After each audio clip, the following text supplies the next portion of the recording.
ગાંધીનગરના કમલમ કાર્યાલય ખાતે કેન્દ્રીય ગૃહમંત્રી અમિત શાહની ઉપસ્થિતિમાં મહત્વની બેઠક શરૂ થઈ।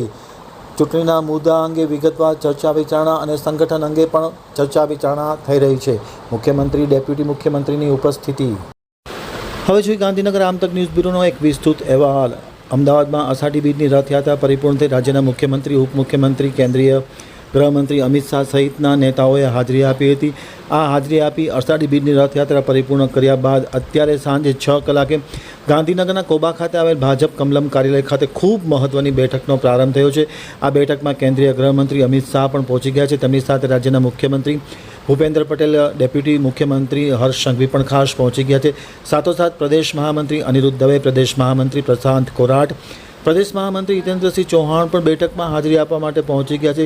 ખૂબ જ મહત્વની કહી શકાય તેવી આ બેઠક યોજાઈ રહી છે। ખાસ બેઠકમાં સ્થાનિક સ્વરાજ્ય સંસ્થાની ચૂંટણીના લેખાજોખા કરવામાં આવશે। બાદમાં આગામી વિધાનસભાની જે પેટા ચૂંટણી છે તે અંગે પણ મંથન કરવામાં આવશે અને અમિત શાહ 28મી મે બાદ ફરી એક વખત કમલમ ખાતે આ બેઠક યોજી અને કામગીરી કરી રહ્યા છે।